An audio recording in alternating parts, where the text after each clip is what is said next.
Hello everyone, welcome back to one shot series. आज आपण ionic equilibria chapter number 3 चा one shot बघायचा आहे. चॅप्टर नंबर 2 सोल्युशन्स आणि 3 दोघांचंही वेटेज सेम आहे, सो ते इक्वली इम्पॉर्टंट आहेत. 4 to 6 मार्क्सचे क्वेश्चन याच्यावरती बनणार आहेत. सरप्राइझिंगली सॉलिड स्टेट पेक्षा या दोन चॅप्टरचं वेटेज जास्त आहे. सो ज्या मुलांच्या डोक्यामध्ये की आयोनिक इक्विलिब्रिया स्किप करायचा, प्लीज तो प्लॅन स्किप करा, पण आयोनिक इक्विलिब्रियाला स्किप करू नका. टेक्स्टबुकचेच परत स्क्रीनशॉट आहे. तुमच्या रिक्वेस्ट प्रमाणे आपण स्टार्ट करतोय चॅप्टरला. टेक्स्टबुक ओपन करा, सगळ्यात पहिल्या 3 लाईन्स हायलाइट करा, कारण ते सांगतं आयोनिक इक्विलिब्रियाची डेफिनेशन काय. आयोनिक इक्विलिब्रिया काय आहे हे सांगण्यासाठी मी सगळ्यात पहिल्यांदा स्टार्ट करते एका सबस्टन्स पासून, that is your life, water. Water पासून मी सुरुवात करते. वॉटर काय करतोय? वॉटर आयोनाइज होतो, आयन्स बनवतो H+ आणि OH-. वॉटर आयोनाइज करतो आणि काय देतो? H+ आणि OH-. बट हे आयोनायझेशन वीक आहे. असं नाहीये की वॉटर डायरेक्टली तुटतो, H+ OH- देतो आणि परत कधी वॉटर बघायलाच भेटत नाही. असं असतं का? नाही. मग आम्ही पाणी पितोय कसं? तो आयोनाइज होतो, पण परत तो जॉईन होऊन परत वॉटर मॉलिक्यूल देतो. वॉटर आयोनाइज होऊन H+ आणि OH- देतात, परत ते एकत्र होऊन काय भेटतं आपल्याला? वॉटर. मग ही मध्ये जी रिव्हर्सिबलची साइन दिली, what is this? This is nothing but equilibrium. एखादी पुढे जाण्याचा रेट, रिॲक्शनचा पुढे जाण्याचा रेट आणि रिॲक्शनचा पाठीमागे येण्याचा रेट जेव्हा सेम होतो, it is called as equilibrium. So what is equilibrium? Rate of forward direction is equal to rate of backward direction. Then what is ionic equilibrium? Equilibrium between what is water? Water is molecule आणि इकडे काय आहे? Ions. Water काय आहे? Unionised. Water काय आहे? Unionised molecule आणि हे काय आहे? Ions. So the equilibrium between unionised molecule and ions in the solution. पुढे काय लिहायचंय फक्त तुम्हाला? इन द सोल्युशन, कारण पाण्यामध्ये डिसोसिएशन होत असतं, पाण्यामध्ये आयोनायझेशन होत असतं, is called as ionic equilibria. बघा, the equilibrium between ions and unionized molecules in the solution is called as ionic equilibrium. The equilibrium between unionized molecule and ions in the solution is called as ionic equilibrium. त्यांनी तुम्हाला नंतर examples दिले 1, 2, 3, 4. Important आहे. पहिलं example मी दिलंय H+ and OH- ions and unionised water molecule मध्ये equilibrium आहे. Second, ionisation of weak acid and weak bases या चॅप्टर मध्ये आपल्याला पाहायचंय. Reaction between ions of salt and ions of water. Ions of salt and ions of water या chapter मध्ये आपल्याला पाहायचंय. Solid salt and its ions in water. ह्या सगळ्या एक्झाम्पल्सला आपल्याला बघायचंय. तुम्हाला डेफिनेशन विचारली तर ते लिहिताय, एक्झाम्पल विचारलं तर हे लिहिताय, and that's it. So introduction मध्ये हे 4 एक्झाम्पल्स तुम्हाला आले पाहिजे. आता पहिलं येतंय, बाकीचे 3 चॅप्टरच्या एंड पर्यंत येऊन जातील. नेक्स्ट पॉइंट आहे 3.2 टाइप्स ऑफ इलेक्ट्रोलाइट. तर सगळ्यात पहिल्यांदा इलेक्ट्रोलाइट म्हणजे काय? असा सबस्टन्स की जो पाण्यामध्ये टाकल्यानंतर आयोनाइज होतो, आयन्स मध्ये तुटतो, is called as electrolyte. Substance that ionises when dissolved in water is called as electrolyte. So त्याची डेफिनेशन आली पाहिजे. Substance which give rise to ions when dissolved in water are called as electrolyte. I repeat, असा substance की जो पाण्यामध्ये टाकल्यानंतर ionise होतो त्याला म्हणायचंय इलेक्ट्रोलाइट. मग नॉन इलेक्ट्रोलाइट म्हणजे काय? असा सबस्टन्स की जो पाण्यामध्ये टाकल्यानंतर do not give rise to ions, की जो आयन्स देत नाही. सो नॉन इलेक्ट्रोलाइटची definition are those which do not ionise and exist as a molecule. पाण्यामध्ये टाकलं तरी पण आयोनाइज करत नाहीये. फॉर एक्झाम्पल, समजा मी घेतला HCl ला पाण्यामध्ये टाका म्हणून त्याच्या बेसला काय लिहिलं? ॲक्वियस. पाण्यामध्ये जेव्हा HCl जातो तो बनतो H+ Cl-. जर त्याने आयन्स बनवले तर it is called as electrolyte. जर नाही बनवले, जसं की कोण घेता तुम्ही, urea, C double bond O NH2 NH2, हा आहे तुमचा युरिया जो तुम्ही सोल्युशन चॅप्टर मध्ये शिकलाय. युरियाला तुम्ही पाण्यामध्ये टाका, तो आयन्स बनवत नाही, युरिया युरियाच राहतो. तो आयन्स बनवत नाही, पाण्यामध्ये टाकून सुद्धा युरिया युरियाच राहतो. So HCl is an example of electrolyte and urea is an example of non-electrolyte. आपल्याला इलेक्ट्रोलाइट्सचा अभ्यास करायचा आहे, नॉन इलेक्ट्रोलाइट्सचा नाही. नॉन इलेक्ट्रोलाइट्सचे अजून एक्झाम्पल द्या मॅम. Urea, glucose, sucrose. कुठे शिकला या तिघांना तुम्ही? सोल्युशन चॅप्टर मध्ये. आता कोणाला शिकायचंय आपल्याला? इलेक्ट्रोलाइट्सला, परत स्ट्रॉंग इलेक्ट्रोलाइट्सला. ओके, सो आता बघा, आपण स्टार्ट केलेलं इलेक्ट्रोलाइट्स, पाण्यामध्ये टाकल्यानंतर जे आयनाइज होतात ते असतात इलेक्ट्रोलाइट्स. नॉन इलेक्ट्रोलाइट्स काढले कारण आपण त्याचा स्टडी करत नाही. इलेक्ट्रोलाइट्स दोन टाइपचे आहेत, strong electrolytes and weak electrolytes. Strong electrolytes and weak electrolytes. For example HCl, पहिला एक्झाम्पल घ्या. मी जर HCl चा एक मॉलिक्यूल घेतला तर तो एक मॉलिक्यूल कसा आयोनाइज होतो? H plus plus Cl minus मध्ये. ठीक आहे. आणि समजा मी दुसरे एक्झाम्पल घेते इथे, ऍसिटिक ऍसिड CH3COOH. हे जेव्हा आयोनाइज करतात ते आयोनाइज करतात CH3COO मायनस आणि H प्लस मध्ये. व्यवस्थित बघा, हा HCl आहे, हायड्रोक्लोरिक ऍसिड, आणि तो आहे ऍसिटिक ऍसिड. दोघांमध्ये सुद्धा काय होतं? आयन्स बनतायत H plus Cl minus, H plus CH3CO minus. So दोघेही कोण आहेत? इलेक्ट्रोलाइट्स आहेत. बट दोघांमध्ये डिफरन्स आहे. HCl स्ट्रॉंगली डिसोसिएट होतो. स्ट्रॉंगली डिसोसिएट होतो म्हणजे समजा वरून मी बीकर घेतलाय, बीकर मध्ये कोण आहे? पाणी आहे, वॉटर आहे, आणि वॉटर मध्ये तुम्ही काय करताय? 100 मॉलिक्यूल HCl चे ऍड केले. HCl चे 100 मॉलिक्यूल्स तुम्ही ऍड केलेत. 100च्या 100 तुटतात. 100 HCl मॉलिक्यूल घ्या, नाहीतर 10,000 HCl मॉलिक्यूल घ्या, सगळे कशामध्ये तुटतात? 100 H प्लस आयन्स भेटतील आणि 100 Cl मायनस आयन्स भेटतील. कम्प्लिटली आयोनाइज होतात. सो स्ट्रॉंग इलेक्ट्रोलाइट्सची खासियतच ही आहे की ते कम्प्लिटली 100% जेवढं टाकले तितके आयोनाइज होत आहेत. कम्प्लिटली किंवा ऑलमोस्ट कम्प्लिटली, 99% पण होऊ शकतात. कम्प्लिटली और ऑलमोस्ट कम्प्लिटली, 99.9% समजलं हे? जेवढे मॉलिक्यूल्स टाकतायत तेवढे सगळे मॉलिक्यूल्स H प्लस आणि Cl मायनस मध्ये तुटले, कम्प्लिटली आयोनाइज झाले आणि स्ट्रॉंग आहेत म्हणून एरो कसा आला? Only in forward direction. जर ते स्ट्रॉंग इलेक्ट्रोलाइट असतील तर arrow should be only in forward direction. Now let us talk about CH3COOH called as acetic acid. Acetic acid चे समजा मी टाकले 100 molecule, 100 acetic acid, 100 acetic acid. 100 acetic acid मधून फक्त एखादा ऍसिटिक ऍसिड मॉलिक्यूल डिसोसिएट होतो, CH3COO minus plus H plus. एखादा नाहीतर दुसरा, एखाद दुसरा. बाकी सगळे काय होतात? तुटतात आणि मागे येतात. मी काय म्हंटल बघा, तुम्ही टाकलेत किती मॉलिक्यूल्स ऍसिटिक ऍसिडचे? 100. कसे तुटले ते? एक H प्लस, एक CH3CO मायनस. मग मॅम बाकीचे 99 कुठे आहेत? बाकीचे 99 हे असेच राहतात.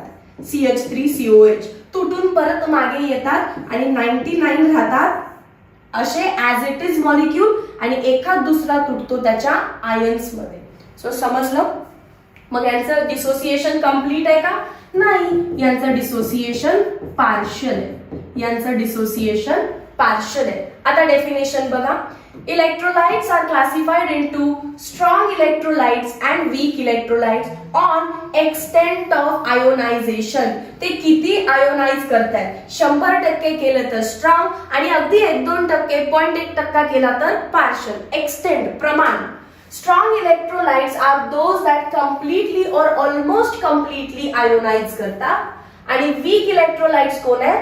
that dissociate to a smaller extent. Smaller extent म्हणजे कमी प्रमाणात in aqueous solution. Aqueous solution शब्द विसरूच नका, कारण हे सगळे लोक जे आयन्स बनवतायत ना त्यांना पाण्यात टाकल्याशिवाय ते आयन्स बनवणार नाहीयेत. सो मी प्रत्येक वेळी सांगणार नाही की त्याला पाण्यात टाका पाण्यात टाका पाण्यात टाका, पाण्यात टाकतोय म्हणून तर ते आयन्स बनतात. समजलं तुम्हाला? मग आता एक्झाम्पल्स बघूया. मी जे एक्झाम्पल सांगते त्याच्या बाहेर एक्झाम्पल जाणार नाही. सो परफेक्ट करून टाका आत्ताच. याला स्क्रीन क्लिअर करतेय. स्ट्रॉंग वीक मधला डिफरन्स समजला असेल. आता स्ट्रॉंगचे एक्झाम्पल्स लिहा. स्ट्रॉंग इलेक्ट्रोलाइटचे एक्झाम्पल आहेत स्ट्रॉंग ऍसिड, सगळे स्ट्रॉंग बेस,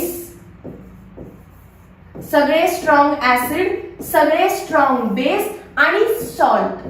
सगळे सॉल्ट का मॅम? नाही नाही, मी जे सांगेन ते सॉल्ट. काही सॉल्ट आहे, सॉल्ट बनतो कसा? Acid plus base. So acid plus base पासून बनलेला सॉल्ट. पण कुठला acid? Strong acid strong base पासून बनलेला सॉल्ट. ऍसिड प्लस बेस पासून बनलेला सॉल्ट. कोणता acid? Strong acid weak base पण चालतो. ऍसिड प्लस बेस पासून बनलेला सॉल्ट कोणता? वीक ऍसिड स्ट्रॉंग बेस पण चालतो. बट दोन्हीही वीक चालत नाही. वीक ऍसिड वीक बेस चालत नाही. मग स्ट्रॉंग ऍसिड कोणते आहेत मॅम? आम्हाला कसं समजणार? HCl बचपन में पढ़ा है. H2SO4 सल्फ्युरिक ऍसिड, HNO3 हे तिन्ही ऍसिड तुम्ही क्लास 10th मध्ये केलेत. दोन मी फक्त नवीन शिकवतीये. HI hydroiodic acid, HBr hydrobromic acid. हे पाचच लक्षात ठेवायचे आहेत स्ट्रॉंग मध्ये. ह्याच्या व्यतिरिक्त कोणी आलं, जसं मी म्हटलं H2S हायड्रोजन सल्फाइड वीक. हे पाच असतील तर स्ट्रॉंग, हे पाच सोडून दुसरं काही आलं तर वीक. समजलं? ज्याच्यामध्ये H आहे तो ऍसिड आहे, ओळखा. HH. ओके, सो हे सगळे कोण आहेत? स्ट्रॉंग आहेत आणि हेच पाच. चलो नेक्स्ट. मग मी साईडलाच काय काढते, इथे ड्रॉ करून घेते वीक ऍसिड्स. हे सोडून काही मनात येईल ते लिहा. आता हे सोडून मॅम माझ्या मनात आलं H2S कारण त्याच्यात पण H आहे. हे सोडून मॅम माझ्या मनात आलं H3PO4 कारण त्याच्यात पण H आहे. H3PO5 किंवा H3PO3 त्याच्यात पण H आहे. CH3COOH हा हायड्रोजन ऍसिडिक आहे म्हणून तो ऍसिड आहे. हे पाच सोडून काहीही मनात येऊ दे, कुठे लिहायचंय तुम्ही ते? वीक ऍसिड मध्ये. तसं स्ट्रॉंग बेस कोण कोण आहेत बघा. तुमचा पिरियॉडिक टेबल मध्ये जो ग्रुप 1 आहे आणि पिरियॉडिक टेबल मध्ये जो ग्रुप 2 आहे. पिरियॉडिक टेबल मध्ये जो ग्रुप 1 आहे आणि ग्रुप 2 आहे. ग्रुप 1 कोण आहे? हायड्रोजन सोडा, लिथियम, सोडियम, पोटॅशियम, लिनाको, रब से, फिर्याद सोडा कारण रेडिओ ऍक्टिव्ह आहे. ग्रुप 2 कोण आहे? बेकार, मंग्या, का, सार, बा, रा सोडा कारण रॅडियम रेडिओ ऍक्टिव्ह आहे. आता बेस कोण असतं? ऍसिड तो असतो ज्याच्यामध्ये H आहे, तर बेस तो असतो ज्याच्यामध्ये OH आहे. Lithium hydroxide, sodium hydroxide, potassium hydroxide, rubidium hydroxide, caesium hydroxide. Group 1 मध्ये एक OH लावायचा. ग्रुप 2 मध्ये beryllium hydroxide, magnesium hydroxide. Group 2 आहे, व्हॅलेन्सी 2 आहे म्हणून 2-2. Calcium hydroxide, strontium hydroxide, barium hydroxide. यापैकी कोणीही आलं तर तो आहे स्ट्रॉंग बेस. आता याच्या व्यतिरिक्त कोणी येऊ दे, इकडे ड्रॉ करते. याच्या व्यतिरिक्त कोणी येऊ दे तो असणार आहे तुमचा वीक बेस. जसं की मी म्हटलं कॉपर हायड्रॉक्साइड. शोधा बरं त्यात आहे का कॉपर? कॉपर कुठे आहे का? नाही. So copper hydroxide. मी जर म्हटलं झिंक हायड्रॉक्साइड, मी जर म्हटलं अमोनियम हायड्रॉक्साइड, मी जर म्हटलं ॲल्युमिनियम हायड्रॉक्साइड, मी जर म्हटलं ॲल्युमिनियम हायड्रॉक्साइड, फॉर्म्युला बघा AlOH थ्राइस 2 नाहीये, AlOH थ्राइस. याच्यात आहेत का ते? हे असतील तर स्ट्रॉंग. हे सोडून काही येऊ दे. मग आता काय म्हणणार तुम्ही? बेस. आता राहिलं फक्त सांगायचं काय? सॉल्ट. राहिले फक्त सांगायचे कोण? सॉल्ट. तर सॉल्ट मी तुम्हाला हळूहळू पुढे सांगेन. आता तुम्ही स्ट्रॉंग ऍसिड स्ट्रॉंग बेस कोण आहेत ते लक्षात ठेवा. वीक ऍसिड वीक बेस कोण आहे ते लक्षात ठेवा आणि क्विकली याचा स्क्रीनशॉट करा. Moving to the next point. हा, आता जेव्हा तुम्ही एखादा स्ट्रॉंग सबस्टन्स घेतला जसं की HCl स्ट्रॉंग इलेक्ट्रोलाइट आहे, तर एरो कुठला दिलेला? ओनली फॉरवर्ड डायरेक्शन H++Cl-, कारण ते स्ट्रॉंगली डिसोसिएट करत असतात. पण जर वीक घेतला, वीक ऍसिड कोण होता? CH3COOH, तर एरो कुठला येणार त्यांच्या आयन्स मध्ये? Reversible arrow, double headed arrow, कारण ते डिसोसिएशन पार्शियल आहे. स्ट्रॉंग असेल तर डायरेक्ट पुढे जातात, वीक असेल तर पुढे जाऊन मागे येतात. ताकद संपते त्यांची. समजलं? चलो ठीक आहे. Which of the following is a strong electrolyte? डोकं लावा म्हणतात की खालीलपैकी कोण स्ट्रॉंग इलेक्ट्रोलाइट आहे. त्याच्या आधी तुम्हाला थोडस सॉल्ट बद्दल सांगते, मग समजेल. सॉल्ट 4 टाईपचे असतात. सॉल्ट बनतो कसा? तर बाबा मॅम ऍसिड घेतलं ना तुम्ही आणि मग त्याच्यामध्ये मॅम जर तुम्ही बेस टाकला ना की मग बनत असतो सॉल्ट आणि वॉटर. मग ऍसिड प्लस बेस घेतल्यानंतर मला जर सॉल्ट अँड वॉटर भेटत असेल तर हीच रिॲक्शन मला सांगते की मग तर सॉल्ट 4 टाईपचे बनू शकतात. 4 कसं काय? पहिला salt of strong acid plus strong base. कारण ऍसिड मी जर स्ट्रॉंग घेतलं, कोणतं स्ट्रॉंग ऍसिड घेऊया रे? चला HCl घेऊया. आणि स्ट्रॉंग बेस, कोणता स्ट्रॉंग बेस घेतला मी? NaOH. Strong acid plus strong base जेव्हा तुम्ही पाण्यामध्ये टाकताय तेव्हा तो काय करतो? स्ट्रॉंगली सॉल्ट बनवतो. कसा सॉल्ट बनवणार आहे तुम्ही? हा H, हा OH, काय बनवला? वॉटर. मग आता उरलेलं काय असणार आहे? वॉटर बनलाय तर उरलेलं काय असणार? सॉल्ट. कुठला सॉल्ट बनला? NaCl. सो NaCl कसला सॉल्ट आहे जर मला विचारलं तर NaCl is a salt of strong acid strong base. समजलं? NaCl is a salt of strong acid strong base. आणि दोन्ही जर स्ट्रॉंग असतील तर हा सॉल्ट पण स्ट्रॉंग झाला. म्हणजे जर तुम्हाला आता विचारलं की बाबांनो NaCl कसला सॉल्ट आहे, NaCl स्ट्रॉंग इलेक्ट्रोलाइट आहे का वीक आहे, तर NaCl स्ट्रॉंग इलेक्ट्रोलाइट आहे. त्याला जर पाण्यामध्ये टाकलं तर फॉरवर्ड एरो Na+ मध्ये तुटेल तो आणि Cl- मध्ये. समजला? It is strong electrolyte. जो सॉल्ट स्ट्रॉंग ऍसिड आणि स्ट्रॉंग बेस पासून बनलाय तो स्ट्रॉंग इलेक्ट्रोलाइट असतो. मग मी लगेच जाते सेकंड कडे. सॉल्ट ऑफ ऍसिड मी स्ट्रॉंगच ठेवलं, बेसला वीक घेतलं, वीक बेस, काही फरक पडत नाही. बघा आपल्याकडे सगळ्याचे एक्झाम्पल आहेत. स्ट्रॉंग ऍसिड मी परत HCl घेते, वीक बेस घ्या अमोनियम हायड्रॉक्साइड. बुक मध्ये हा जास्त यूज केलाय, अमोनियम हायड्रॉक्साइड. एक जरी स्ट्रॉंग असेल तर आता पाण्यात एरो पुढच्या डायरेक्शन मध्ये. ओके, एक जरी स्ट्रॉंग असेल तर एरो फॉरवर्ड डायरेक्शन मध्ये. सॉल्ट बनवतोय हा, कसला सॉल्ट बनवतोय? Late us C. वॉटर कुठे शोधा? इथे H आहे, इथे OH आहे. H+OH H2O. बाकीचा उरलेला कोण आहे? तो सगळा सॉल्ट आहे. कसा सॉल्ट आहे बघा हा? OH- आहे तर NH4 वर चार्ज कुठला असणार? पॉझिटिव्ह. H+ आहे तर Cl वर चार्ज कुठला असणार? निगेटिव्ह. अमोनियम क्लोराइड NH4Cl हे बनलं. आता मला विचारताय की हा जो सॉल्ट आहे अमोनियम क्लोराइड तो स्ट्रॉंग इलेक्ट्रोलाइट आहे का वीक इलेक्ट्रोलाइट आहे? म्हणून मी त्याला पाण्यात टाकलं. बघते तर काय आहे? 100% dissociation, ammonium plus Cl-.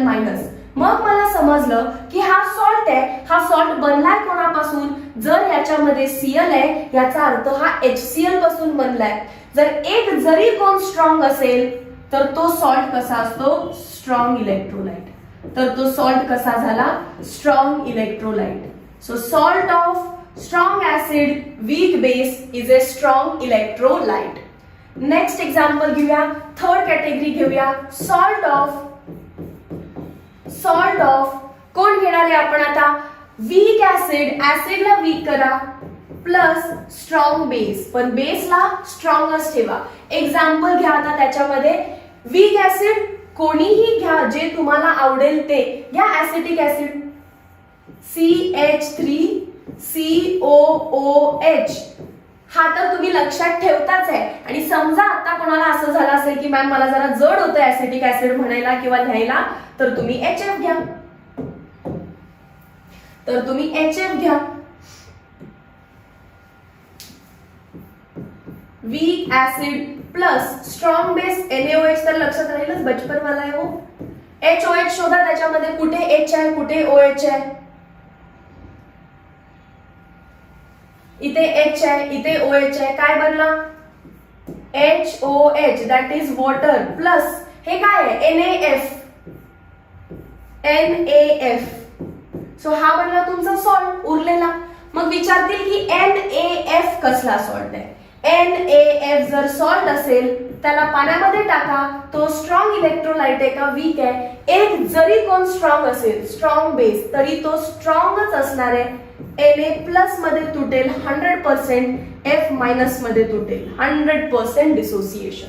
And मग राहते last category, fourth category, salt of weak acid, दोघेही weak, weak acid weak base.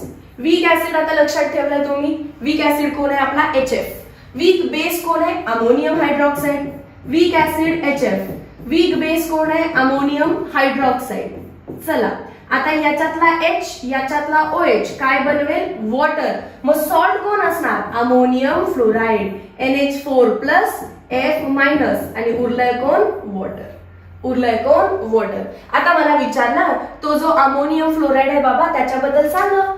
NH4F जो सॉल्ट बनवलाय त्याला पाण्यामध्ये टाका आणि सांगा पार्शल डिसोसिएशन आहे का कम्प्लीट, म्हणजेच तो स्ट्रॉंग इलेक्ट्रोलाइट आहे का वीक. मी बघितलं तर अमोनियम बनले, परत F मायनस पण बनले, पण ते मागे येत होते. ठीक आहे, सो ते वीक आहे कारण दोन्ही वीक आहे. जर स्ट्रॉंग ऍसिड एक जरी स्ट्रॉंग असेल तरी ते स्ट्रॉंग, एक जरी स्ट्रॉंग असेल सॉल्ट स्ट्रॉंग, एक जरी स्ट्रॉंग असेल पण याच्यामध्ये कोणच स्ट्रॉंग नाही, दोन्ही वीक आहेत, म्हणून तो सॉल्ट पण काय कसा झाला वीक इलेक्ट्रोलाइट. सॉल्ट कसा झाला वीक इलेक्ट्रोलाइट. समजलं. Take a screenshot. चला मग मागचे क्वेश्चन सॉल्व करूया आता. Use your brain power, which of the following is strong electrolyte. HF काय आता HF डायरेक्टली सांगा काय आहे तो वीक. AgCl, AgCl मध्ये Cl आहे तो कुठून आला असणार HCl, सॉल्ट आहे ना AgCl, मग कुठून आला असणार तो HCl. HCl स्ट्रॉंग आहे तर हा पण काय झाला strong. Copper sulphate CuSO4, SO4 कुठून आला असणार H2SO4, H2SO4 स्ट्रॉंग आहे तर हा पण स्ट्रॉंग आहे. CH3COOH विच इज वीक आणि NH4OH पण वीक. हे वीक पासून आलेला सॉल्ट आहे म्हणजे हा पण कसा झाला वीक. HF पण कसा होता वीक आणि H3PO4 मगाशीच सांगितलंय कसा आहे वीक. सॉल्टचं समजलं का. CuSO4 एक सॉल्ट आहे, SO4 H2SO4 मधून आलाय, स्ट्रॉंग ऍसिड. हे दोघे, हा ऍसिडिक ऍसिड वीक ऍसिड आहे आणि अमोनियम हायड्रॉक्साइड वीक बेस आहे. Weak acid weak base, salt बनलेला पण कसा असणार weak. Next, degree of dissociation ज्याला आपण म्हणतो अल्फा. आता जसं की मी तुम्हाला सांगितलं डिग्री ऑफ डिसोसिएशन आपण कोणाची काढू शकतो स्ट्रॉंग आणि वीक इलेक्ट्रोलाइटची. जसं मी तुम्हाला बोलले की HCl चे तुम्ही टोटल किती मॉलिक्युल्स घेतले 100 मॉलिक्युल्स घेतले आणि 100 मधले किती डिसोसिएट झाले 100च्या 100 डिसोसिएट झाले. कशामध्ये H प्लस मध्ये आणि Cl मायनस मध्ये. सो डिग्री ऑफ डिसोसिएशन तेच काउंट करते की टोटल मॉलिक्युल्स पैकी किती मॉलिक्युल्स डिसोसिएट झाले. घेतलेले 100 डिसोसिएट झाले 100 म्हणजेच डिग्री ऑफ डिसोसिएशन किती आली अल्फा इज इक्वल टू आला 1 फॉर स्ट्रॉंग इलेक्ट्रोलाइट.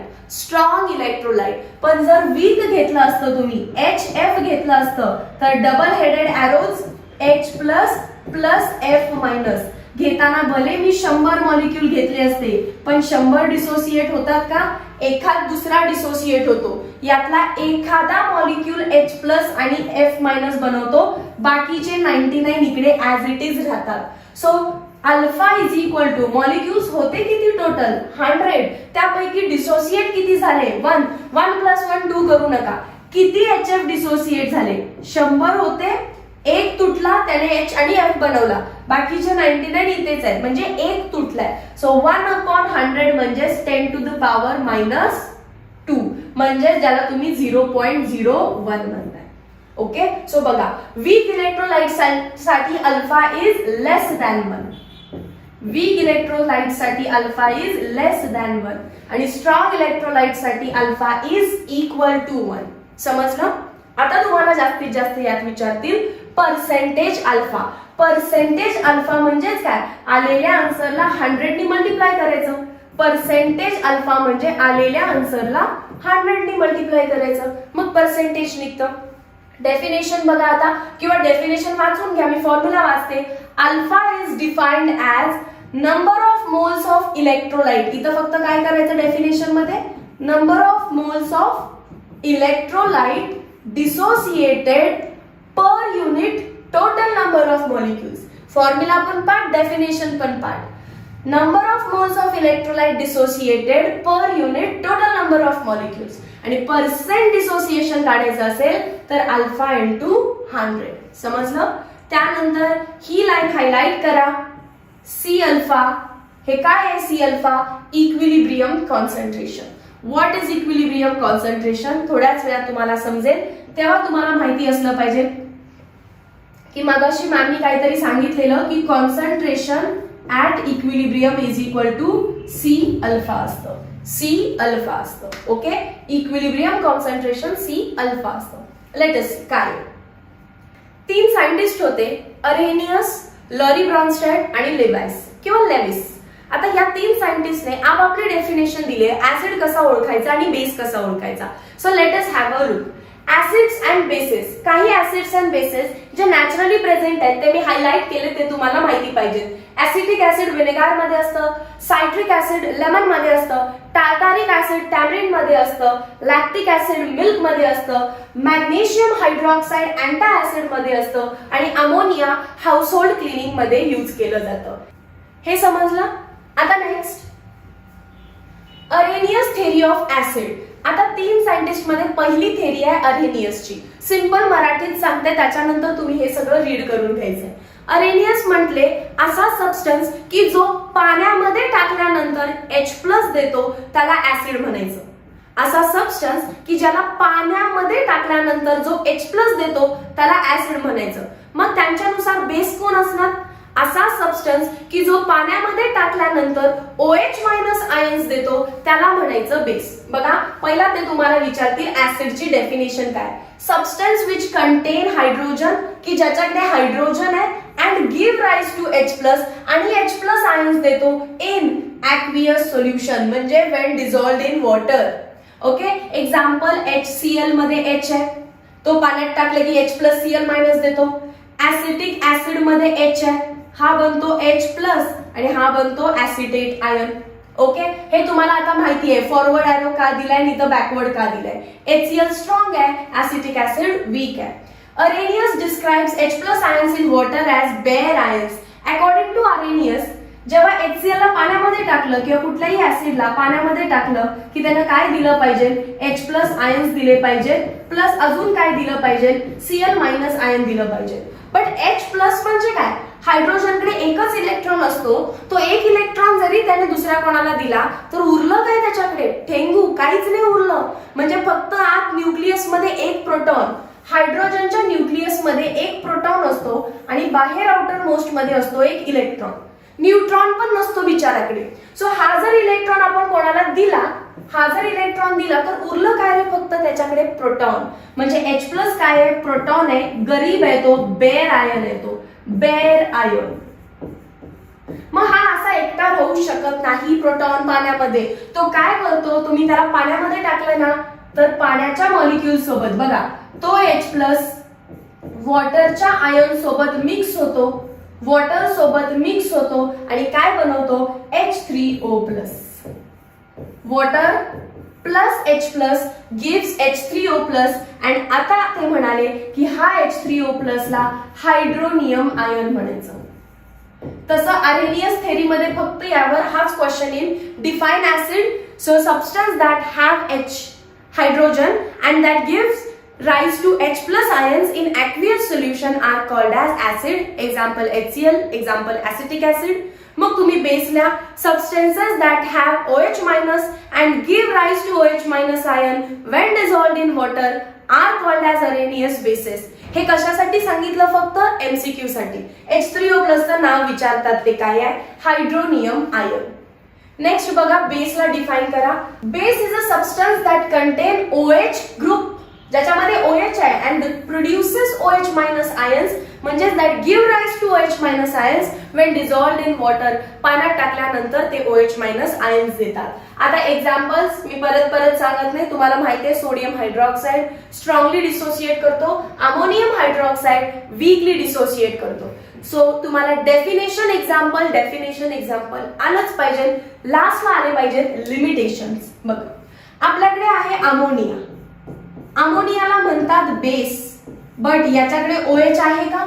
नाही. तरी पण अमोनिया बेस आहे. अरेनियसला विचारलं की बाबा कसं रे, ह्याच्यात कुठे OH मायनस आहे? मग ते म्हटले मला येत नाही. मग ते झाला त्यांचा drawback. So ammonia it does not account the basicity of ammonia. आणि सेकंड काय दिलंय? बायकार्बोनेट किंवा कार्बोनेट Na2CO3. त्यांना हे सांगता आलं नाही की हे बेस आहे, तर मग यांच्याकडे OH का नाहीये हे अरेनियसना सांगता आलं नाही. म्हणून नेक्स्ट थेरी आली ब्रॉन्स्टेड थेरी. पहिला क्वेश्चन, लॉरी ब्रॉन्स्टेड थेरीचं दुसरं नाव काय आहे? Proton transfer theory. Proton transfer theory. Proton म्हणजे काय? H plus. प्रोटॉन म्हणजे काय? H plus. नुसतं H प्लस बद्दल बोलायचं, आता OH बद्दल बोलायचंच नाही, कारण अरेनियसना अमोनिया जेव्हा सांगता आला नाही ना, तेव्हाच लॉरी ब्रॉन्स्टेडला समजलं की बाबा OH मध्ये काहीतरी गफलत आहे, OH ला घ्यायलाच नको, आपण हायड्रोजनला घेऊया. सो ते म्हणाले ऍसिड तो आहे की जो H प्लस डोनेट करतो. Substances that donate H plus are called as acid. Okay. And substances that accept H plus are called as bases. बघा, substances that donates proton म्हणजे H plus to other substance is acid, and that accepts proton from other substance is called as base. For example, HCl plus कोण घेताय? घ्या ammonia.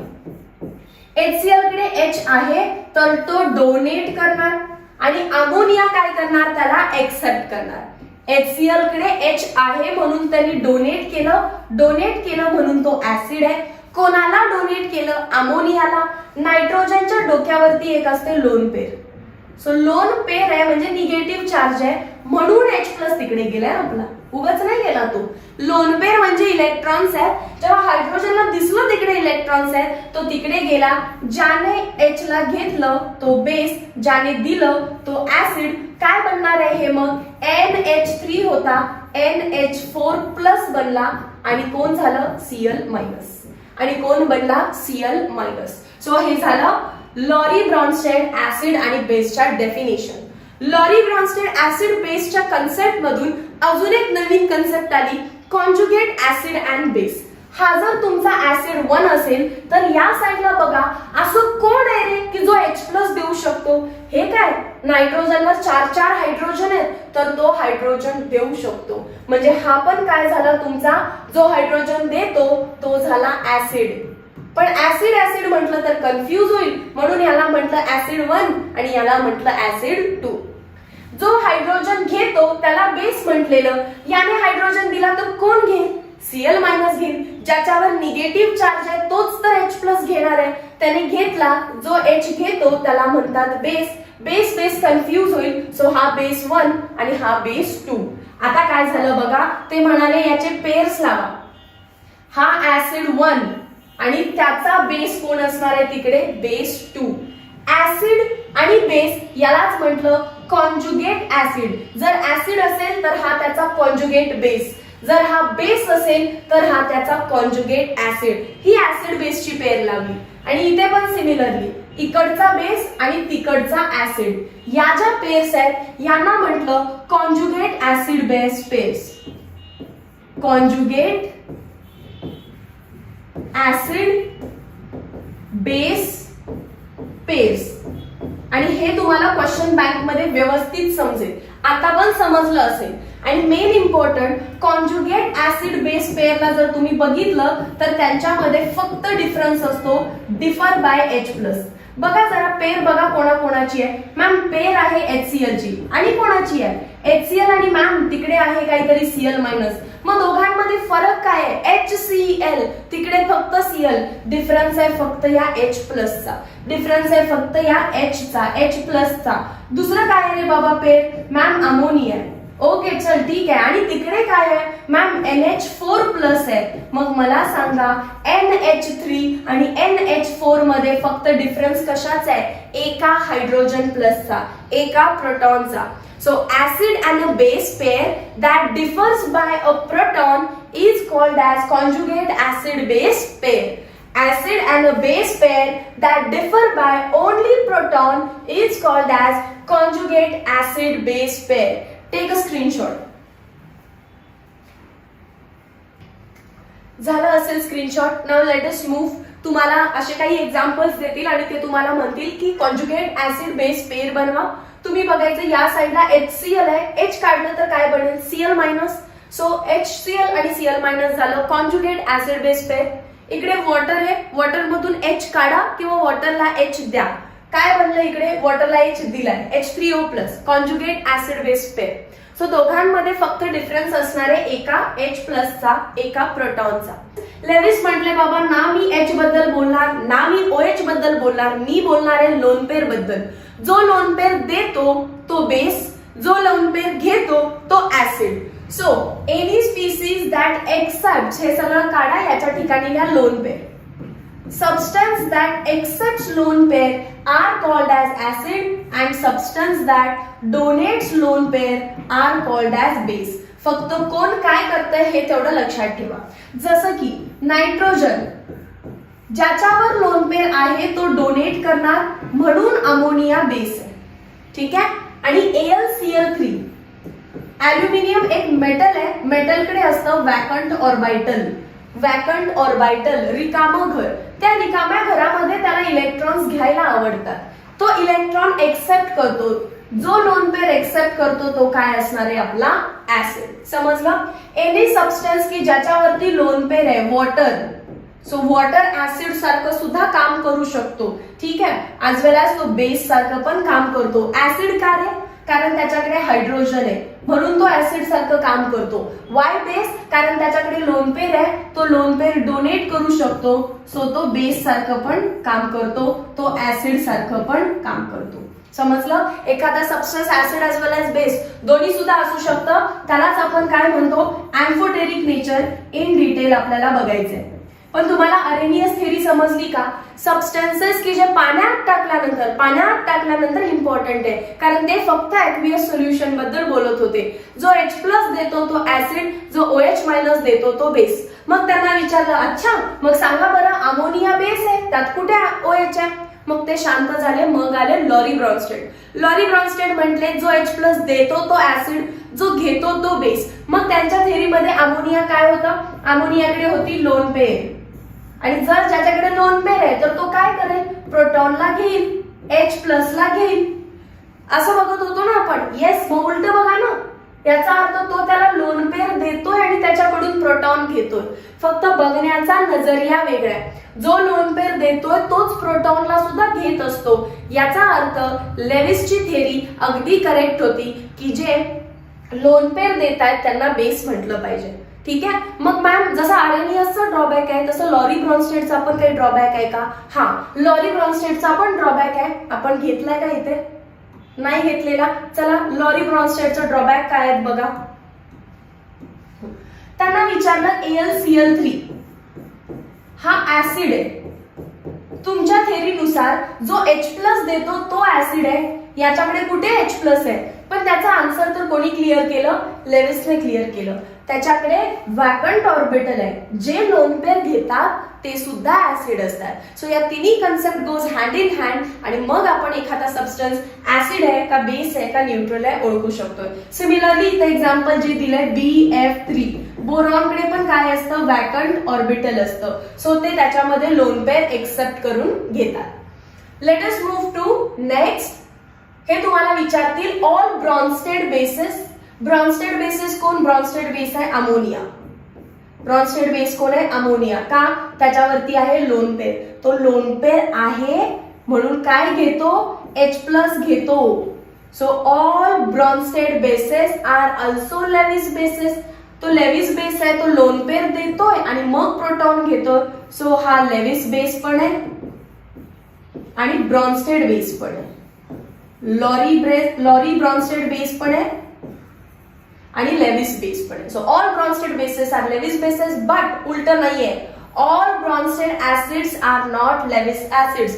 ऍसिड्सच्या बाबतीत हे correct नाहीये, फक्त बेसच्या बाबतीतच हे करेक्ट आहे आणि आपण प्रूफ केलं. चला ऍसिड घेऊन बघू. All Bronsted acid. ब्रॉन्स्टेडचा ऍसिड कोणतं? HCl. जो H देतो तो ऍसिड. बट हा सेम आहे का? याचा हा लोन पेर घेईल का?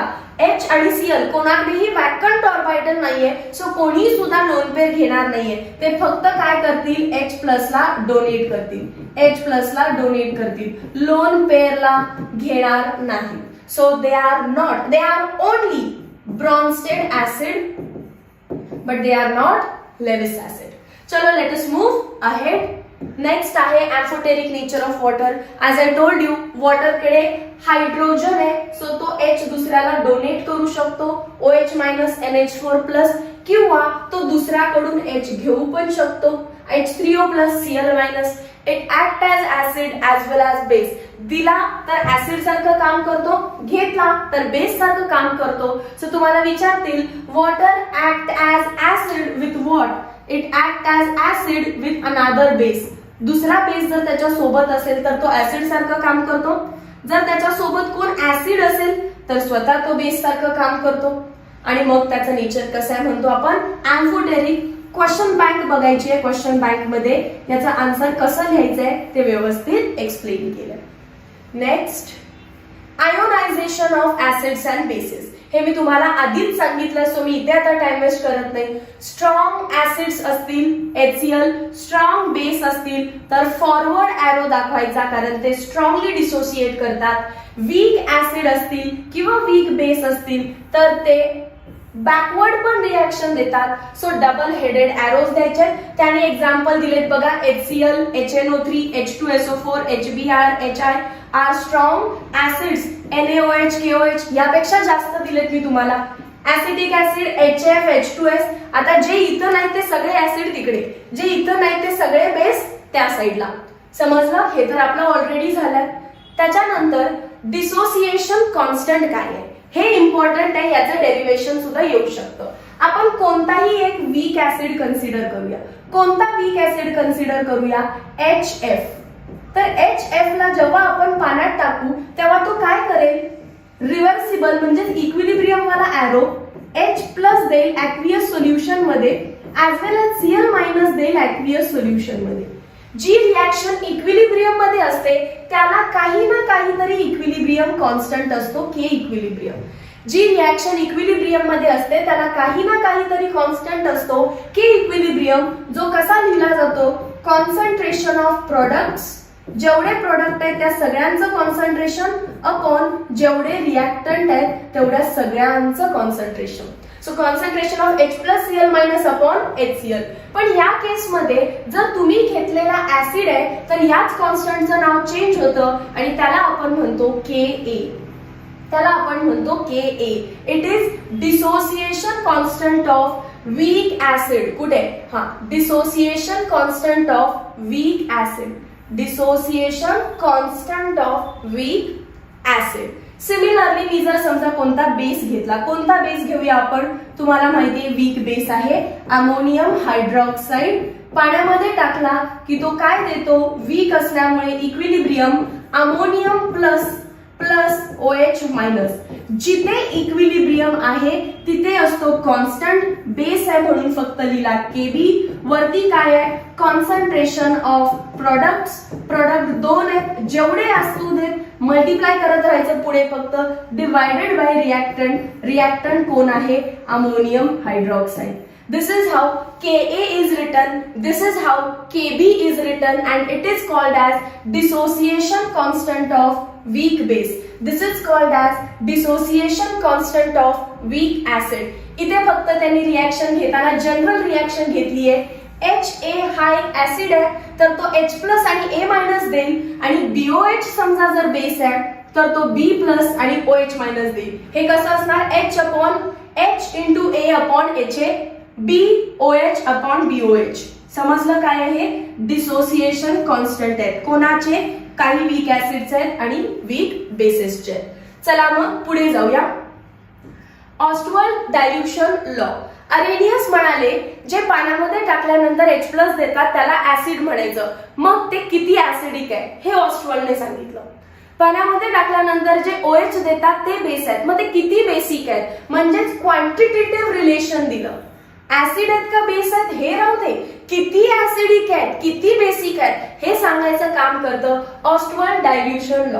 मी तुम्हाला ऍसिड साठी शिकवेन, तुम्ही सेम बेस साठी करायचे, किंवा मी तुम्हाला बेस साठी शिकवते कारण मी क्वेश्चन बँक मध्ये ऍसिड साठी शिकवलंय.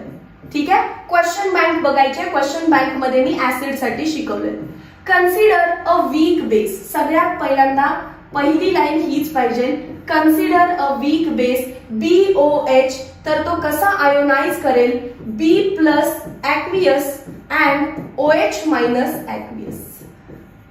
याच्यामध्ये तो आयोनाइज करेल. त्याच्यानंतर आपल्याला काय घ्यायचं आहे बघा, टाइम इक्वल्स टू 0 ला समजा BOH आपण 1 मोल घेतलाय. काय घेतलाय? 1 मोल. तर हा काहीच नसणार, हा काहीच नसणार. मॅम काहीच का नसणार? काहीच नसणार कारण टाइम 0 आहे, अजून रिएक्शन चालूच झाली नाही, तर मग रिएक्टंटच असणार. प्रोडक्ट कुठून येईल अजून रिएक्शन चालू नाही झाली तर? आता रिएक्शन चालू करा. रिएक्शन चालू झाली, त्याच्यानंतर इक्विलिब्रियमला पोहोचली, सो तुम्ही त्या टाइमला गेला. Time equals to T equilibrium. Time equals to इक्विलिब्रियमला गेल्यानंतर या 1 मधून काहीतरी अमाऊंट मायनस होते, म्हणजेच कोण? अल्फा डिसोसिएट होतो. कोणतरी डिसोसिएट होतंय आणि ते कशामध्ये चेंज होत आहेत? Alpha into alpha. इथे 1 - अल्फा केलं, इथे 1 आहे म्हणून अल्फा, इथे 1 आहे म्हणून अल्फा. जसं तुम्ही सोल्युशन चॅप्टर मध्ये केलंय अगदी तसं. त्याच्यानंतर आता आपल्याला काय फाइंड आउट करायचंय? जर इथे इक्विलिब्रियम आहे आणि जर तो बेस आहे तर मी Kb कसं लिहू शकते? Kb is equal to concentration of B+ concentration of OH- upon concentration of BOH. पण माझ्याकडे कॉन्सन्ट्रेशन नाही आहे, माझ्याकडे तर मोल्स आहेत. पण मला माहिती आहे बट आपल्याला माहिती आहे, चला मला काय आपल्याला माहिती आहे की number of moles upon volume केलं तर कॉन्सन्ट्रेशन निघतं. Number of moles upon volume is equal to concentration. Let volume is equal to 1 litre, आणि व्हॉल्यूमला तुम्ही 1 लिटर माना. मग याला व्हॉल्यूमने डिवाइड केलं. Volume volume volume volume. आता काय झालं? Number of moles upon volume concentration झालं आणि मला कॉन्सन्ट्रेशनच्या व्हॅल्यूज भेटल्या. मग काय लिहिणार आहे आपण? Kb is equal to concentration of B+. चं कॉन्सन्ट्रेशन किती आहे? B+ चं कॉन्सन्ट्रेशन आहे अल्फा बाय V. OH- चं कॉन्सन्ट्रेशन किती आहे? Alpha by V. सो दोघांचं मल्टिप्लिकेशन केलं तर मला भेटेल α² upon V². Whole divided by concentration of BOH. Concentration of BOH किती आहे बघा? BOH चं concentration 1 - alpha upon V. 1 - alpha upon V. आता तुम्हाला क्लिअरली दिसलं असेल काय कोणाला कट होतंय. Kb is equal to denominator मधले V एकमेकाला कट होईल. हा एक V यातल्या एका V ला कट होईल. उरेल काय? α² अपॉन तो V डिनॉमिनेटर मध्ये लिहिते आणि 1 - अल्फा. पण बघा अल्फा काय आहे? Alpha is degree of dissociation, आणि तुम्ही घेतलाय वीक बेस. जर वीक बेस असेल तर अल्फा खूप खूप खूप छोटा असतो 1 पेक्षा. अल्फा कमी आहे ना वीक साठी. स्ट्रॉंग साठी 1 आणि वीक साठी 10⁻² आलेला, म्हणजे कमी आहे 1 पेक्षा. Hence 1 - alpha can nearly be equal to 1. 1 मधून अतिशय छोटी व्हॅल्यू मायनस केली तर काय उरणार आहे? 1च उरणार आहे. So Kb is equal to α² upon V. इथं काहीच नाहीये तर मी 1 पण लिहू शकते. 1/V काय आहे? 1/V काय आहे? इनिशियल कॉन्सन्ट्रेशन ऑफ BOH, म्हणजे ज्याला मी C म्हणते. KB is equal to alpha square upon 1/V ला काय लिहिलं मी? C. 1/V ला काय लिहिलं मी? C. कुठे लिहायला पाहिजे होतं? वरती है ना. 1/V म्हणजे काय आहे? Concentration C. आता बघा अल्फाची व्हॅल्यू काढा. अल्फा इज इक्वल टू काय असणार आहे मग? √KB/C. Alpha is equal to √KB/C. So हे दोन इक्वेशन्स इम्पॉर्टंट आहेत, हे आणि हे. याच्यावरती क्वेश्चन्स विचारतात. ऍसिड साठी सुद्धा सेम असं करायचं आहे. HA गिव्स H+ आणि A- आणि कंटिन्यू सॉल्व करायचं. फक्त इथे येणार KA is equal to alpha square C and alpha is equal to √KA/C. What is C? C is initial concentration of base. Initially तुम्ही किती घेतलंय? Initial concentration of base. ठीक आहे, चलो नेक्स्ट. बाकीचं मी ऍसिडचं शिकवत नाहीये तुम्हाला. ऍसिडचं तुम्ही क्वेश्चन बँक मधून करायचे. त्यानंतर त्याच्यावर न्यूमेरिकल्स कसे येणार आहेत बघा. सेम फॉर्म्युला आहे. Alpha K is equal to alpha square C. तुम्हाला अल्फा काढावा लागणार. अल्फा कसा काढायचा आहे? टोटल किती मॉलिक्युल्स होते त्यापैकी किती डिसोसिएट झाले त्यांनी दिलेलं असतं. एक क्वेश्चन मी सॉल्व्ह करून घेते, बट सगळे करणार नाहीये. A weak monobasic acid, monobasic ऍसिडच असतं. ठीक आहे, ऍसिड मोनोबेसिक असतं आणि बेस मोनोऍसिडिक असतो. So a weak monobasic acid is 0.05% dissociated. जर पर्सेंटेज मध्ये दिलं तुम्हाला, याचा अर्थ ते काय आहे? अल्फा आहे. सो गिवन मध्ये घ्या तुम्ही alpha is equal to 0.05%.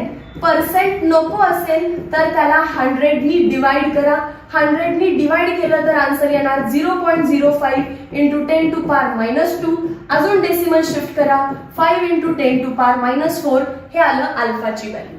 Next त्यांनी मला कॉन्सन्ट्रेशन दिलंय, इनिशियल कॉन्सन्ट्रेशन दिलंय 0.02 मोलार. डेसिमल शिफ्ट केले 2 into 10⁻² molar. Calculate dissociation constant of acid. Dissociation constant of acid म्हणजे Ka is equal to alpha square into C. अल्फाचा स्क्वेअर करा 25 into 10⁻⁸ into C म्हणजे 2 into 10⁻². 25 2 50 into 10⁻10 असा answer ठेवा. किंवा 5 into 1 ने 8 डेसिमल शिफ्ट केला. So 5 into 10⁻⁹. समजलं? इतके सिंपल क्वेश्चन्स असणार आहेत त्याच्यामध्ये. So take a screenshot quickly. लगेच पुढे जाऊ. हा question, a weak monobasic acid is 12% dissociated. आता अल्फा 12% सेम करा. कॉन्सन्ट्रेशन दिलं 0.05 मोलार. ठीक आहे. What is percent dissociation? Alpha काय असेल जर कॉन्सन्ट्रेशन 0.15 असेल तर? कॉन्सन्ट्रेशन बदललं की अल्फा बदलतो. Alpha is equal to √KA/C. Reaction same आहे, सो दोघांसाठी K सेम असेल. Alpha 1 is equal to √KA/C1. आणि दुसरा फॉर्म्युला कसा लिहिणार? Alpha 2 is equal to √KA/C2. K same आहे. अल्फा कोण काढायचंय तुम्हाला? समजा हा 1 आहे, हा 2 आहे, हा 1 आहे, हा 2 आहे, तर मला अल्फा 2 काढायचा आहे. Alpha 2 upon alpha 1 is equal to alpha 2 ची व्हॅल्यू काय? √KA/C2 upon √KA/C1.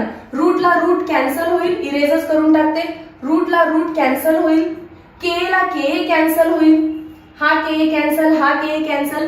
राहिलं काय? फक्त 1/. राहिलं काय? फक्त 1/C2 upon 1/C1. That is equal to C1/C2. That is equal to C1 किती आहे? 0.05 डिवायडेड बाय 0.15. डेसिमल शिफ्ट करून घेतले. 5 1 5, 5 3 15. अल्फा 2 ची व्हॅल्यू 12% आहे. 12% म्हणजे 0.112 डिवाइड बाय 100 केलं. Alpha 1 is equal to 1/3. Therefore alpha 2 मला काढायचंय, अल्फा 1 दिलाय, ओके मी फक्त वर खाली लिहिलं. चेंज करा. अल्फा 2 आपल्याकडे नाहीये, अल्फा 2 नाहीये, हा करेक्ट आहे, अल्फा 2 नाहीये. अल्फा 1 किती आपल्याकडे 12%, 0.12. Therefore alpha 2 is equal to, त्याला तिकडे न्या, 0.12 divided by 3. Alpha 2 is equal to 0.04. So alpha 2 is equal to percentage मध्ये न्यायचं असेल तर 4%. सो सॉरी थोडंसं फास्ट सांगितलं, बट तुम्हाला एवढंच समजलं पाहिजे की कॉन्सन्ट्रेशन हे असेल तर अल्फा हाय, कॉन्सन्ट्रेशन वाढवलं तर अल्फा काय होईल. कॉन्सन्ट्रेशन आणि अल्फा एकमेकाला इनव्हर्स आहेत. सो कॉन्सन्ट्रेशन वाढलं की अल्फा कमी व्हायला पाहिजे. 12चा किती झाला, 4% झाला. नेक्स्ट पॉइंट आहे आपला ऑटो आयोनायझेशन ऑफ वॉटर. वॉटरच्याच प्रेझेन्स मध्ये आयोनाइज करतं. पाण्याचा मॉलिक्यूल आहे, त्याच्या आजूबाजूला पण पाण्याचे मॉलिक्यूल असणार आहेत. हा याला H देतो, तो त्याच्याकडून H घेतो. ज्याने दिला तो बनणार OH मायनस, ज्याने घेतला तो बनणार H3O+.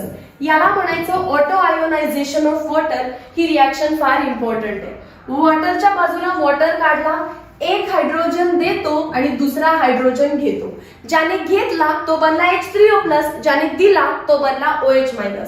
मग इथं पण इक्विलिब्रियम आहे. इथल्या इक्विलिब्रियमला मी म्हटलं K, कारण वॉटर ऍसिड आहे का, नाही. वॉटर बेस आहे का, नाही. वॉटर दोन्ही आहे, म्हणून मी Ka नाही लिहिणार, Kb नाही लिहिणार, फक्त K लिहिणार.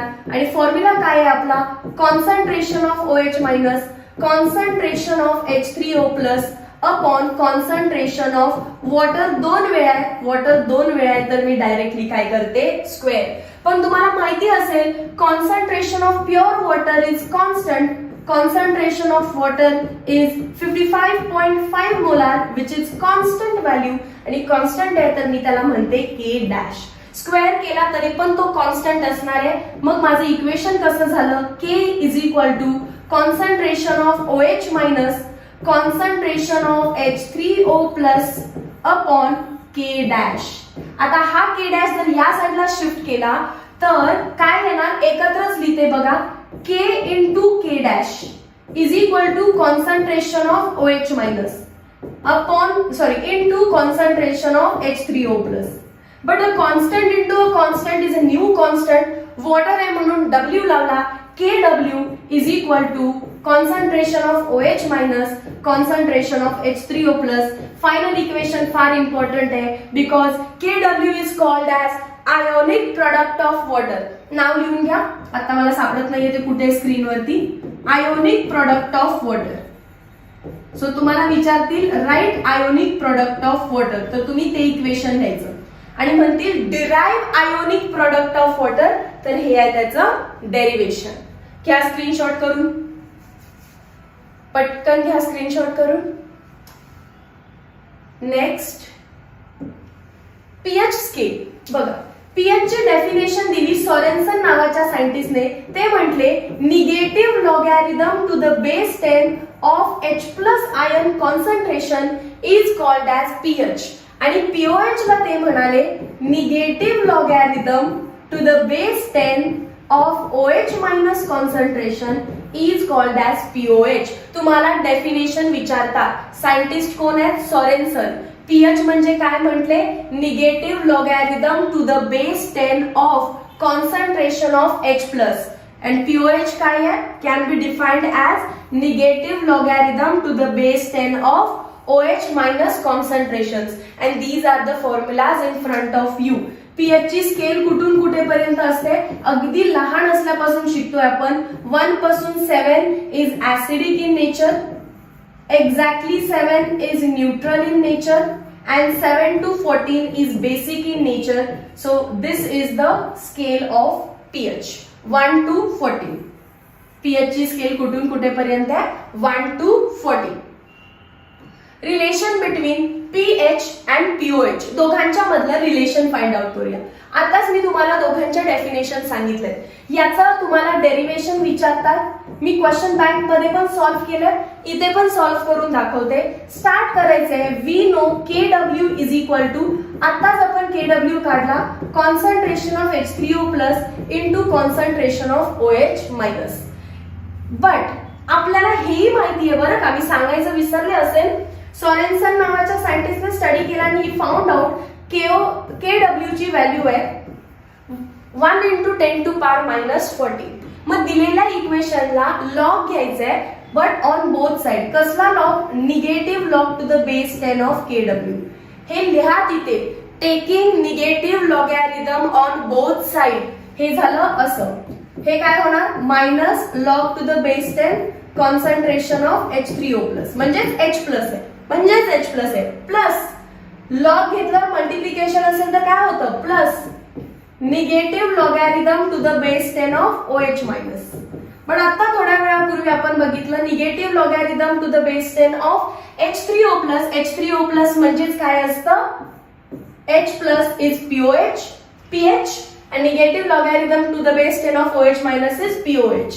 दोघांच्या मध्ये साइन कोणती येणार? पॉझिटिव्ह, कारण या टर्मला POH म्हणतात. सो हे प्लस ते आहे. pH plus POH is equal to, इथे काय येणार? Negative logarithm to the base 10 of 1 × 10⁻⁻14 म्हणजे काय? 10⁻⁻14. -14 समोर आला काय होईल? 14. 14 is equal to pH plus POH. 14 is equal to pH plus POH. This is how we calculate the relation between pH and POH. pH plus POH totally 14 असणार आहे. जर तुम्हाला इथे डेरिव्हेशन फास्ट वाटलं असेल, क्वेश्चन बँक बघा. Question bank मध्ये याला निवांत हळूहळू स्टेप वाईज शिकवलंय. पण हा वन शॉट आहे, याच्यामध्ये फास्ट सांगावं लागेल. Next, acidity, basicity and neutrality. हे मी सांगायची गरज आहे का? 7 असेल तर न्यूट्रल, 7 पेक्षा जास्त असेल तर बेसिक, 7 पेक्षा कमी असेल तर ऍसिडिक. तेच दिलेलं आहे, एकदा रीड करून घ्या. त्यानंतर तुम्हाला काही क्वेश्चन्स दिसतील की जे इम्पॉर्टंट आहे, तुम्हाला ऑन युअर ओन करायचे. Problem number 3.5, problem number 3.6, problem number 3.7 and हे इम्पॉर्टंट आहे. You have to read this. pH is crucial for digestion of food. pH of gastric juice is about 2 MCQ. pH of blood is 7.36 to 7.42 MCQ. For a good certain enzyme effectively only at a certain pH. For example, trypsin act best at alkaline pH. MCQ. Underline केलेले सगळे MCQs म्हणून येऊ शकतात. एकदा screenshot करून घ्या आणि तुमच्या टेक्स्टबुक मध्ये सुद्धा अंडरलाइन करून घ्या. चलो let us move ahead. Hydrolysis of salt. 4 टाइपचे सॉल्ट ऑलरेडी सांगितले. Salt of strong acid strong base, strong acid weak base, weak acid strong base, weak acid weak base. Short मध्ये कन्सेप्ट सांगणार आहे मी, इन डिटेल इथे सांगत बसत नाहीये. काय आहे बघा. सगळ्यात पहिल्यांदा बीकर मध्ये वॉटर घ्यायचंय. बीकर मध्ये तुम्हाला पाणी घ्यायचंय आणि या पाण्यामध्ये आता तुम्ही 4 वेगवेगळ्या टाइपचे सॉल्ट टाकायचे. कधी टाका स्ट्रॉंग ऍसिड स्ट्रॉंग बेस, कधी टाका weak acid weak base. Start करताना असा सॉल्ट टाका की जो बनलाय strong acid plus strong base. म्हणजेच कोणापासून रे? NaCl असणार. म्हणजेच कोण असणार आहे? NaCl. त्याच्यापासून बनलेला सॉल्ट याच्यामध्ये टाकायचा. पाणी काय आहे? पाणी असतं न्यूट्रल. पाणी काय असतं? न्यूट्रल. आता तुम्ही त्याच्यामध्ये सॉल्ट टाकला. सॉल्ट टाकल्यानंतर पाणी पाणी नाही राहिलं, पाणी बनलं सोल्युशन. मग ते जे सोल्युशन बनलंय ते आता ऍसिडिक आहे का बेसिक आहे का न्यूट्रल आहे ते शोधायचंय आपल्याला. समजलं मी काय म्हटलं? पाणी न्यूट्रल आहे, त्याच्यामध्ये वरून आपण सॉल्ट टाकणार. सॉल्ट टाकल्यानंतर ते बनेल सोल्युशन. मग सोल्युशन ऍसिडिक आहे, बेसिक आहे का न्यूट्रल आहे ते फाइंड करायचं. MCQ मध्ये हा क्वेश्चन आला तर आय विल टेल यू कसं शोधायचं आहे. जर तुम्ही सॉल्ट टाकला स्ट्रॉंग ऍसिड प्लस स्ट्रॉंग बेसचा, तर strong acid plus strong base neutralisation करतात. सो सोल्युशन न्यूट्रल येतं. सोल्युशन न्यूट्रल येतं. जर तुम्ही स्ट्रॉंग ऍसिड वीक बेस टाकला तर जो स्ट्रॉंग आहे त्याच्यासारखं सोल्युशन बनतं. Solution becomes acidic in nature. जर तुम्ही वीक ऍसिड स्ट्रॉंग बेस टाकला तर जो स्ट्रॉंग आहे त्याच्यासारखं बनतं, म्हणजे solution becomes basic in nature. And सगळ्यात लास्ट, जर तुम्ही वीक ऍसिड आणि वीक बेस टाकला तर दोन्हीही वीक असतील तर तुम्ही असं जज करू शकत नाही, डायरेक्टली जज करू शकत नाही. मग काय करायचं मॅम, तर मग तुम्हाला जो वीक ऍसिड दिलाय आणि जो वीक बेस दिलाय त्याची काहीतरी स्ट्रेंथ असेल. ऍसिडची स्ट्रेंथ असते के आणि वीक बेसची स्ट्रेंथ असते केबी, डिसोसिएशन कॉन्स्टंट. जर आपला के मोठा असेल, केबी छोटा असेल, काहीतरी व्हॅल्यू असते. के मोठा असेल ऍसिडिक, जर केबी मोठा असेल बेसिक, आणि जर दोन्ही इक्वल असतील तर न्यूट्रल. दोन्ही वीक आले तर डायरेक्ट जज करू शकत नाही. मला के आणि केबी ची व्हॅल्यू लागते. के आणि केबी मध्ये जो मोठा त्याच्यासारखं सोल्युशन बिहेव करतं. समजलं? आता तुम्ही एक एक सॉल्टचं एक्झाम्पल घ्या, कारण तुम्हाला सरळ साहजिक क्वेश्चन विचारतात. CH3COONA जर मी हा सॉल्ट टाकला तर ते सोल्युशन कसं बनेल?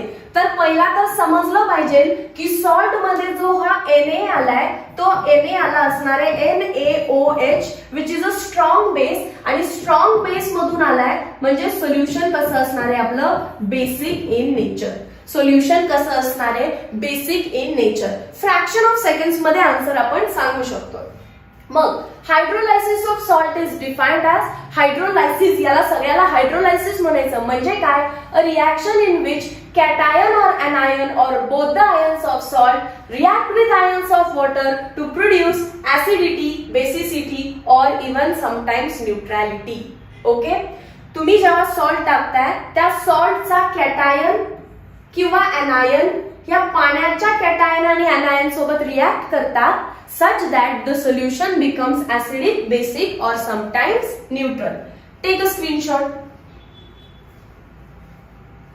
Buffer solution. बफर सोल्युशन साठी सगळ्यांनी कंपल्सरी क्वेश्चन बँक बघायची आहे. क्वेश्चन बँक मध्ये क्वेश्चन होता की right a short note on buffer solution, definition, types of buffer, examples of buffer, application of buffer, numerical on buffer, सगळं तिथे कंप्लीट केलंय. डेफिनेशन वाचू फक्त. A solution which resist drastic change in pH when small amount of strong acid or strong base is added to it. समजा माझ्याकडे एक solution आहे, समजा माझ्याकडे एक कोणतरी सोल्युशन आहे, काहीतरी आहे सोल्युशन ए, आणि याच्यामध्ये मी वरून थोडंसं ऍसिड टाकलं. ऍसिड टाकलं तर याच्या पीएच मध्ये बदलाव व्हायला पाहिजे ना. सोल्युशन ए चं पीएच आहे समजा किती? 5. तुम्ही जर वरून ऍसिड टाकलं तर ते ऍसिडिक बनेल आणि पीएच 5 पेक्षा अजून खाली ड्रॉप व्हायला पाहिजे. जर तुम्ही याच्यामध्ये बेस टाकला तर ते बेसिक होईल आणि 5 पासून पीएच वरती जायला पाहिजे. बट हे सोल्युशन असं सोल्युशन आहे की ना खाली घालवतात ना वर घालवतात. तुम्ही वरून ऍसिड टाका नाहीतर बेस टाका, pH of the solution do not change, then such a solution is called as buffer solution. Solutions that resist the change in pH, pH ला मेंटेन ठेवतात, they are called as buffer solution. दोन टाइपचे असतात, acidic buffer, basic buffer. मी इथे explain करत नाहीये, question बँकची link description मध्ये आहे, सो तुम्ही ते जाऊन पाहायचं. ऍसिडिक, बेसिक, ऍप्लिकेशन्स सगळं हायलाइट केलेलं आहे. प्रॉपर्टीज काय आहे? Addition of small amount of either strong acid, strong base और डायल्यूशन. पाणी टाका नाही काही करा, पीएच कधीही चेंज होत नाही. PH is maintained, pH is maintained. ठीक आहे. ऍप्लिकेशन्स फार इम्पॉर्टंट आहेत, very very very important. Underline केलंय तिथं क्वेश्चन असणार आहे. नेक्स्ट आहे सोल्युबिलिटी प्रोडक्ट. हे सगळं क्वेश्चन बँक मध्ये इन डिटेल सांगितलं. क्वेश्चन बँक मध्ये याच्यावरती जास्त क्वेश्चन आहेत, सो सोल्युबिलिटी प्रोडक्ट हा पोर्शन पण क्वेश्चन बँक मधून करायचा आहे. सांगते, क्वेश्चन बँकचा पार्ट 1 करा. तुम्हाला सोल्युबिलिटी प्रोडक्ट कुठल्याही सबस्टन्सची काढता येईल, कुठल्याही, आणि त्याच्यानंतर तुम्ही क्वेश्चन बँक 2 करा. तुम्हाला बफर सोल्युशन कम्प्लिटली समजून जाईल. बफरचं तुम्ही डेरिव्हेशन वगैरे सगळं कम्प्लीट कराल त्याच्यातून. ओके, चल लेट अस मूव्ह अहेड. तेच आहे relation between solubility and solubility product. हा पण पॉइंट कव्हर केलाय. त्यामध्ये कंडिशन्स ऑफ प्रेसिपिटेशनला तिथेही शिकवलंय आणि इम्पॉर्टंट म्हणून सांगितलंय, तरी इथं सांगते as it is important. PPT म्हणजेच प्रेसिपिटेट कधी बनतो? प्रेसिपिटेट तेव्हा बनतो जेव्हा आयोनिक प्रोडक्ट जास्त बनतो सोल्युबिलिटी प्रोडक्ट पेक्षा. ही कंडिशन पाठ ठेवा. जेव्हा तुम्ही सोल्युबिलिटी प्रोडक्ट शिकाल ना त्या व्हिडिओमध्ये तुम्हाला क्लिअर होऊन जाईल की सोल्युबिलिटी प्रोडक्ट काय आहे. आणि सोल्युबिलिटी प्रोडक्ट आयोनिक प्रोडक्ट पेक्षा कमी आहे, म्हणजे आयोनिक प्रोडक्ट जेव्हा जास्त होतो तेव्हा सॉल्ट प्रेसिपिटेट होतो. तुम्हाला विचारतात खालीलपैकी कोणत्या कंडिशनला सॉल्ट प्रेसिपिटेट होतो? इक्वल असतील तर सॅच्युरेटेड सोल्युशन असतं. जर आयपी मोठा झाला तर प्रेसिपिटेट बनतं, म्हणजे सुपर सॅच्युरेटेड सोल्युशन आहे. आणि जर केएसपी मोठा झाला तर अनसॅच्युरेटेड सोल्युशन असतं. त्याच्यानंतर common ion effect which is reduced, but हा पोर्शन इम्पॉर्टंट आहे.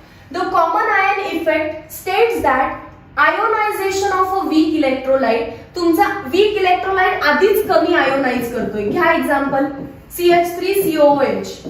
100 टाकले तर कुठेतरी एखादा मॉलिक्यूल असा आयोनाइज करतो. आणि आता तुम्ही एखादा समजा याच्यामध्ये काय टाकला? स्ट्रॉंग इलेक्ट्रोलाइट टाकला. कोणता स्ट्रॉंग इलेक्ट्रोलाइट टाकताय?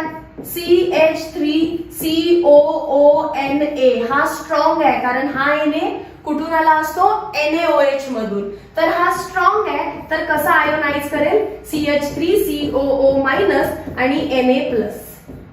आता बघा आधीच काय होतं, तुमचा बीकर मध्ये ऍसिटिक ऍसिड तुमचा वीकली आयोनाइज करत होता. तुम्ही त्यामध्ये टाकला एक स्ट्रॉंग बेस आणि वीक ऍसिड पासून बनलेला सॉल्ट. त्या सॉल्टनी पण तोच आयन दिला जो वरती होता. हा आयन आणि हा आयन दोघांमध्ये कॉमन आहे, त्याला म्हटलं कॉमन आयन. आणि कॉमन आयन जर आले तर बीकर मध्ये मोर मोल्स झाले. मोर मोल्स झाले कोणाचे? ऍसिटेटचे. आणि ली चॅटलियर प्रिन्सिपल सांगतात एखाद्या रिएक्शन मध्ये नंबर ऑफ मोल्स जर कोणाचे वाढले तर रिएक्शन मोर मोल्स टू लेस मोल जाते. प्रोडक्ट पासून कुठे यायला लागते रिएक्शन? आता रिएक्टंट कडे. म्हणजे आधीच बिचारे बाबा पुढे जायला नाही म्हणत होते, पण मागे येण्याचा रेट आता वाढला. म्हणजे काय? वीक ऍसिडचं आयोनायझेशन, वीक ऍसिडचं डिसोसिएशन सप्रेस होतं जर कॉमन आयन टाकला तर. वीक आधीच वीकली डिसोसिएट करतात, पण जर कॉमन आयन टाकला तर त्यांचं डिसोसिएशन अजून सप्रेस होतं. So common ion effect states that ionization of weak electrolyte is suppressed in presence of strong electrolyte containing common ion. In presence of strong electrolyte containing common ion. ठीक आहे, फक्त एकदा कानावरून concept जाऊ दे म्हणून सांगितली. And this was the end of chapter number 3 ionic equilibrium. Read the text book, त्याच्यानंतर one shot, त्याच्यानंतर क्वेश्चन बँक. That's it. एवढं करून जरी बोर्ड एक्झाम्सला गेलात तरी पण चालेल. Meet you in next session. Till then thank you so much.